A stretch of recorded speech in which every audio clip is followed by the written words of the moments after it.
Assalamualaikum warahmatullahi wabarakatuh. Kami dari kelompok 1 yang beranggotakan Rizka Novianti, Puji Nur Ayuni, Neni Nuryani, Fahri Muhammad Fajri, Sri Purnawati, Fitri Fatimah, Ulfa Fauzi, dan Anita akan menjelaskan tentang asesmen portofolio untuk memenuhi tugas akhir mata kuliah evaluasi proses dan hasil pembelajaran biologi dengan dosen pengampu Bapak A. Juhanda MPD dari Pendidikan Biologi Universitas Muhammadiyah Sukabumi.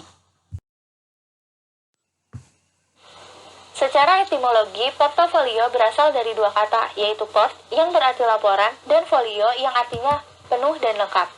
Portofolio dapat diartikan sebagai kumpulan hasil karya seseorang dalam bentuk kaset video atau video. Portofolio perlu ditata sesuai dengan tujuan penilaian.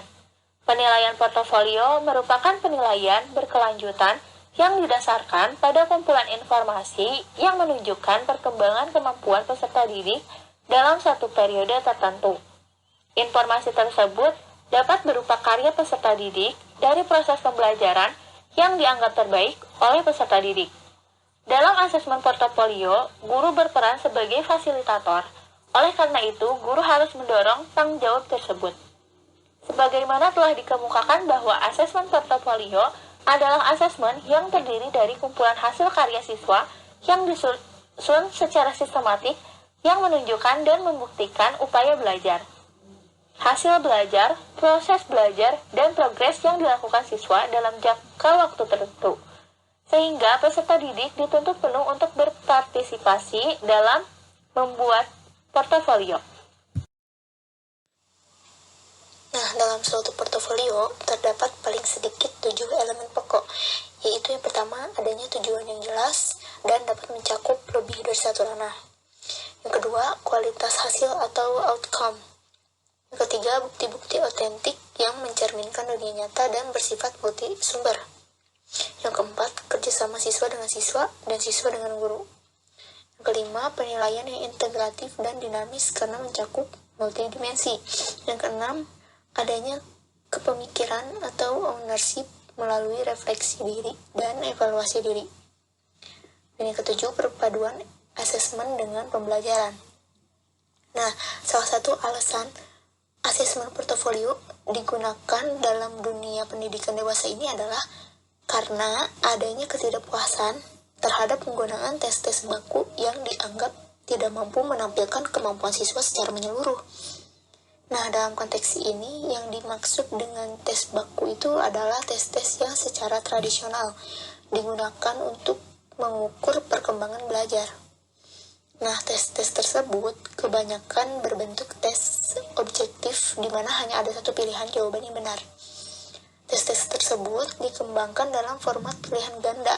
Satu butir tes disediakan 3 hingga 5 kemungkinan jawaban. Sebelum digunakan, tes-tes tersebut distandarisasi terlebih dahulu. Nah, dalam perkembangan berikutnya, tes-tes di kelas pun yang sifatnya formatif juga menggunakan bentuk-bentuk tes baku tersebut. Selanjutnya, metode penggunaan asesmen portofolio. Yang pertama, menjelaskan kepada peserta didik bahwa penggunaan portofolio itu tidak hanya merupakan kumpulan hasil kerja peserta didik yang digunakan oleh guru untuk penilaian, tetapi digunakan juga oleh peserta didik itu sendiri. Dengan melihat portofolionya, peserta didik dapat mengetahui kemampuannya, keterampilannya, dan juga minatnya. Proses ini juga tidak akan terjadi secara spontan, tetapi membutuhkan waktu bagi peserta didik untuk belajar meyakini hasil penilaian mereka itu sendiri. Yang kedua itu menentukan bersama peserta didik sampel-sampel portofolio apa saja nih yang akan dibuat portofolio antara peserta didik yang satu dan yang lainnya. Itu kan bisa sama, juga bisa berbeda. Lalu mengumpulkan dan menyimpan karya-karya tiap peserta didik dalam satu map atau folder di rumah masing-masing, atau juga bisa di loker masing-masing di sekolah. Lalu memberi tanggal pembuatan pada setiap bahan informasi perkembangan peserta didik, sehingga dapat terlihat perbedaan kualitas dari waktu ke waktunya. Menentukan kriteria pengasesan sampel portofolio dan bobotnya dengan para peserta didik. Lalu mendiskusikan cara pengasesan kualitas karya para peserta didik. Ini contohnya, kriteria penilaian kemampuan menulis karangan, yaitu menggunakan tata bahasa, pemilihan kosakata, kelengkapan gagasan, dan sistematika penulisan. Nah, dengan demikian, peserta didik mengetahui harapan atau standar guru dan berusaha mencapai standar tersebut. Lalu, meminta peserta didik menilai karyanya secara berkesinambungan. Nah, guru dapat mendidik peserta didik bagaimana cara menilai dengan memberi keterangan tentang kelebihan dan kekurangan karya tersebut, serta bagaimana cara memperbaikinya. Nah, hal ini dapat dilakukan pada saat membahas portofolio. Lalu setelah suatu karya dinilai dan nilainya belum memuaskan, maka peserta didik diberi kesempatan untuk memperbaiki. Namun, antara peserta didik dan guru itu perlu dibuat kontrak atau perjanjian mengenai jangka waktu perbaikan. Misalnya, 2 minggu karya yang telah diperbaiki harus diserahkan kepada guru. Nah, lalu bila perlu, menjadwalkan pertemuan untuk membahas portofolio. Nah, jika perlu juga mengundang orang tua peserta didik dan diberi penjelasan tentang maksud serta tujuan portofolio, sehingga orang tua dapat membantu dan memotivasi anaknya.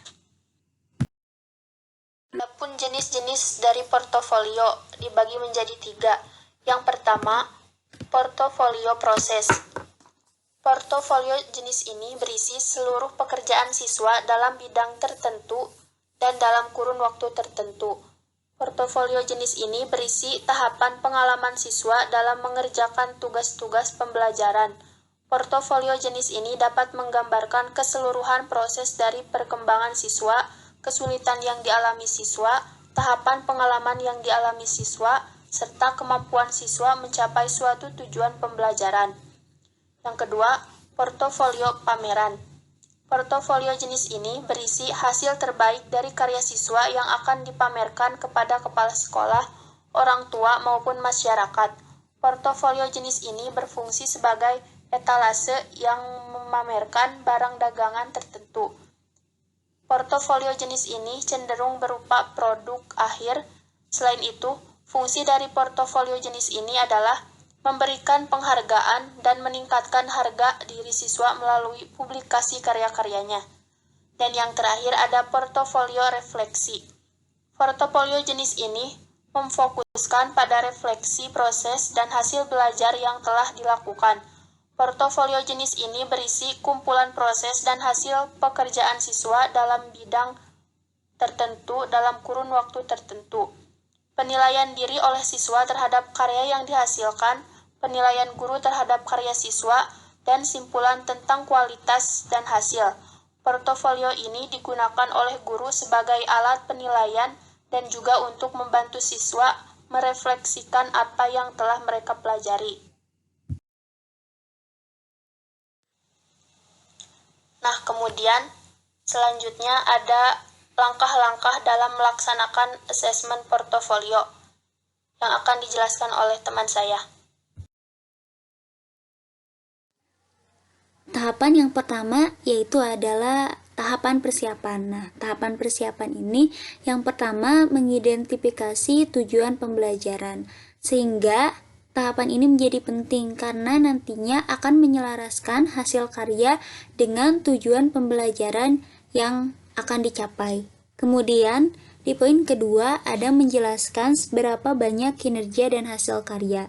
Setelah mengidentifikasi tujuan pembelajaran, kemudian guru menjelaskan karya apa saja yang diperlukan untuk mencapai tujuan pembelajaran itu.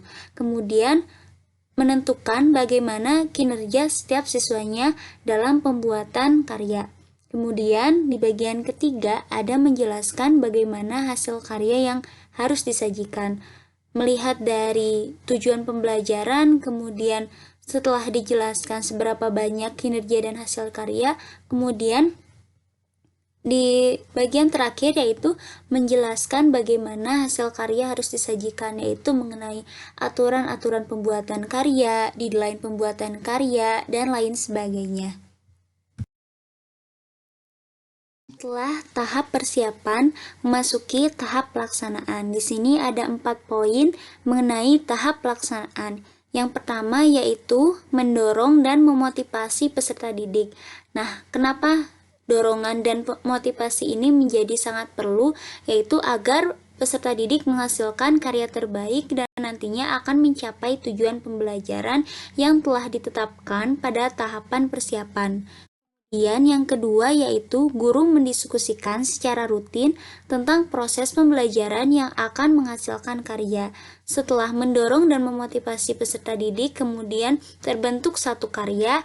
Nah, nantinya perlu ada diskusi lanjutan lagi sebagai bahan evaluasi untuk karya selanjutnya. Kemudian untuk yang ketiga yaitu memberikan umpan balik secara berkesinambungan.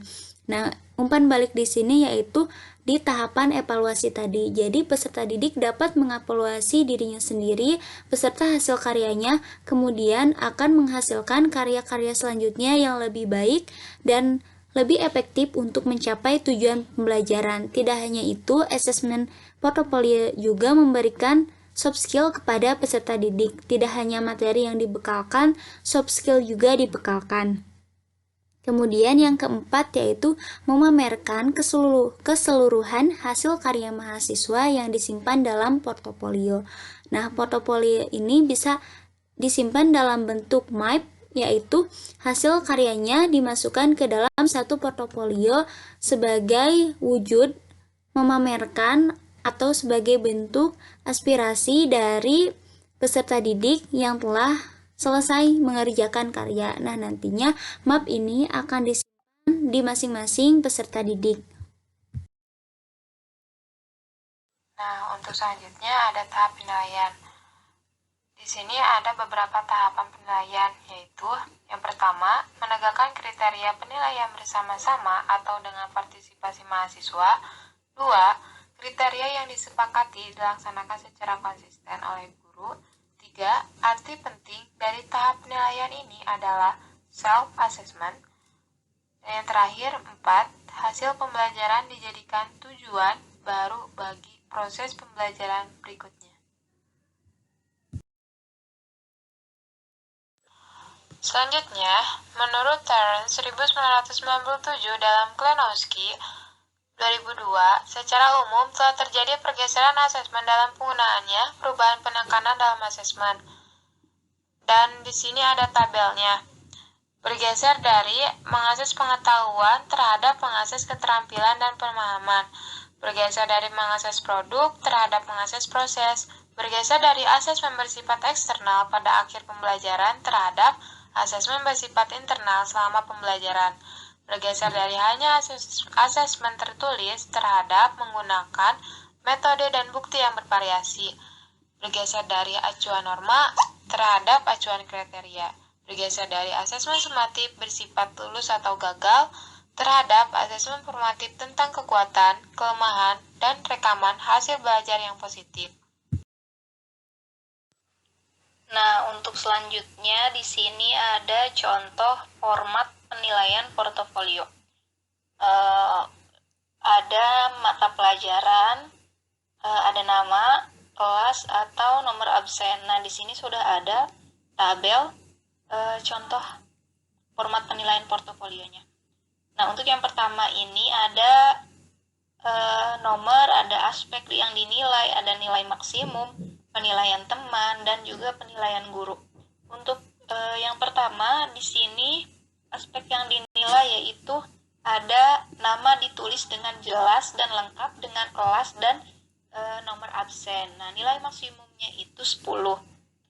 Untuk penilaian temannya misalkan 8 dan untuk penilaian gurunya itu 9.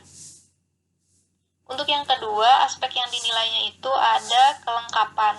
Nah, nilai maksimumnya itu ada 10. Untuk penilaian temannya misalkan 8 dan penilaian gurunya itu 7. Untuk yang ketiga, aspek yang dinilai kerapihan, nilai maksimumnya 10. Penilaian temannya misalkan 7 dan penilaian gurunya itu 7.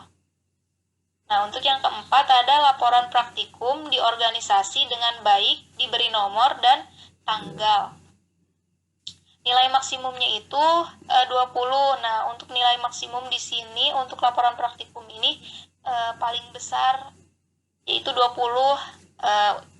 penilaian temannya contoh 13 dan untuk penilaian gurunya yaitu 14. Nah, untuk selanjutnya, aspek yang dinilai ada lembar kerja PBMP diselesaikan dengan baik, diberi nomor dan juga tanggal. Nilai maksimumnya itu ada 15. Penilaian temannya misalkan ada 10 dan untuk penilaian gurunya itu 11. Nah, untuk selanjutnya ada jurnal belajar di entry dengan baik. Nah, nilai maksimumnya itu 10, penilaian gurunya itu misalkan ada 7 dan penilaian temannya itu ada 8. Untuk yang selanjutnya ada refleksi diri, diberi nomor dan juga tanggal. Nah, nilai maksimumnya itu 10. Penilaian temannya itu misalkan 9 dan untuk penilaian gurunya itu 9.